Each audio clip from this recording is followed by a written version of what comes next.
I love a great learning moment with my children. Okay.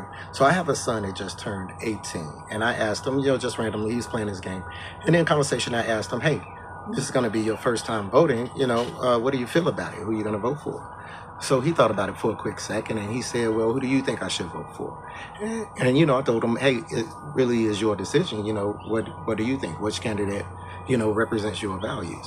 And he thought about it for another really quick second and was like, I don't think I'm going to vote for either. I don't think voting is stupid. Don't really serve a purpose. Everybody going to do what they do. Right. And so I could have let him go back to playing the game that he was playing, which he keeps trying to get me to play called Sifu, right? Or I could have took it as a learning opportunity. And I love learning opportunities because what else is apparent to our kids? So I said, hey, son, well, come on and have a seat on the couch with me real quick. And he came, sat down. What's going on, Dad? I said, so I'm going to tell you a story real quick. He said, all right. I asked him, I said, do you know what the word resources mean? So he's like, is that like money? It's like, yeah, money is a resource. But basically, to keep it all simple, stupid, resource is just something that a person uses or needs, right? He thought about it, all right. So now I said, just keep that in mind when I proceed to tell you this. Now, I said, now, what would you decide to go and risk death for, right?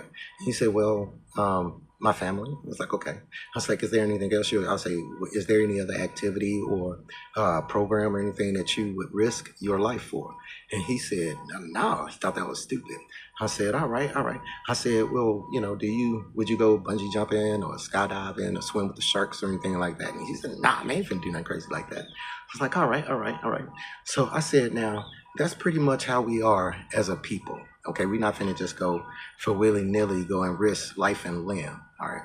So I said, so think about the type of people who decided to get dog sicked on them, hoses, sprayed on them, beaten, hung, assassinated, right? Think of the type of people that these people were to risk all of these things. All right. And then I said, think about how important it must have been to them for risking, the things that they was risking this for.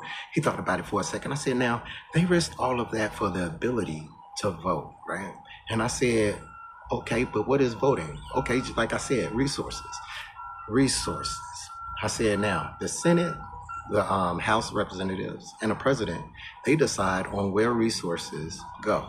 Okay, so I said, from your perspective, let's expand it from a little bit of money, besides money. I said, all right. I said, do you see any abandoned buildings? Do you have any potholes in the street? I said, do you have computers in your school? Do you have books in your school? How is your school? Hell, do you even have a school in your neighborhood, right? I said, do you get bused to and from school, right? And so I said, well, okay, what about your lunch? Do you have to come out of pocket for lunch, or do you eat for free, or do you have to give a car? What types of things like this, So he got to thinking, he was answering these questions, and I said, now, what about lights? You're able to read, you got heat and everything. You're able to breathe some, pretty good air, all right. So I was like, okay, so these would be resources to you.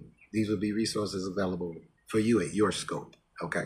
So I said, now, if you had the choice to choose where resources went, where would you send them? And so he thought about it. He's like, well, I send them to me and to the family. I was like, oh, okay. So you send them to you, your family, people maybe even people who look like you. He's like, yeah. I was like, okay. That's cool. That's reasonable. So I said, all right. So basically, the people back in the day in the civil rights era, they were risking life, limb, right, health, all of these things, freedom, all of this, right, just so they could determine and have a say-so in where resources went, because resources wasn't going anywhere to their schools or to their churches or to their neighborhoods, to their streets. Okay, they wasn't getting good books in schools. They didn't have good resources in school. Okay, so I said, all right. So they decided to fight for that. They decided to die for that, get assassinated, and still march. They decided to do everything, talk to the president, man, broker deals, everything, right? So that not only black people, but all minorities, all non-whites would have an equal say-so in where these resources went. But now you got a problem, because the people who traditionally had all those resources to themselves, what are they going to do now? Because they can't legally be like, we can't legally make a law now to say we don't want you minorities voting. We don't want you guys voting. So what can we do now to kind of discourage that? All right, I know what we'll do. How about we stand out outside these voting places where these people normally come and vote with our trucks and stickers and flags and in our groups of individuals screaming these particular obscenities or racist comments and everything like that. And if people see that, maybe they won't go inside the place to vote, or maybe they'll, stay home, right? That'll work. It's called intimidation, right? And so I said, but minorities were smart and persistent. Remember, I said they fought and stuff. They fought and died, risk freedom. So what they do? I said, well, they set up these little postal things, like post boxes that was on the right next to mailboxes, and you could just drop your vote in there. And then people was like, no, it's too convenient. We can't do that. We can't have people being able to just freely cast their constitutional votes. Convenient. We can't do that. All right, so we're gonna need to take those out of people's neighborhoods. We're gonna have to take those off the streets, period. But we adapted and overcome, right? That's the name of the song. So I said we opened up little storefronts and buildings and stuff in our neighborhoods that people can easily get to, that were legally able to be voting places, okay? And then it was like, oh no, we can't have that. We got to close these places down. We got to make them as minimum as possible, right? Because that's going to cause chaos, and that's going to cause what's called lines, all right? And people are going to have to travel. People are going to have to go through traffic, and people are going to have to go through all of these things so they get out to this place so that they could vote, right? But people got smart. Again, I told my son, I said, people, because they was motivated. They knew that getting these resources was important. So what did they do? They got with their local schools. They got with their communities. They got with their churches, right? They got with their groups and, Beta Phi's and Gamma Sigmas and Alpha Phi, all these sororities and all these people got together as a group, and they either marched or they bust or they found some kind of other means of transportation to get down here, right, to those places that they had, right?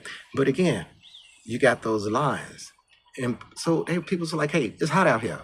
We thirsty. We hungry. We ain't got time to be sitting in all these lines, and people will get discouraged and they'll leave. That's a few more that's gone, right? A few more that's gone.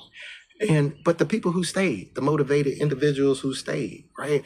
They came up with an idea. Hey, what if we decided to give people water and food and everything like that, who decided to stay in these long lines, right? Maybe even sing some songs, get some motivation, get their spirits up. Now they decided to make that illegal. The people with the resources who feel that voting is something that people always have a right to do because they're constitutionalists, right?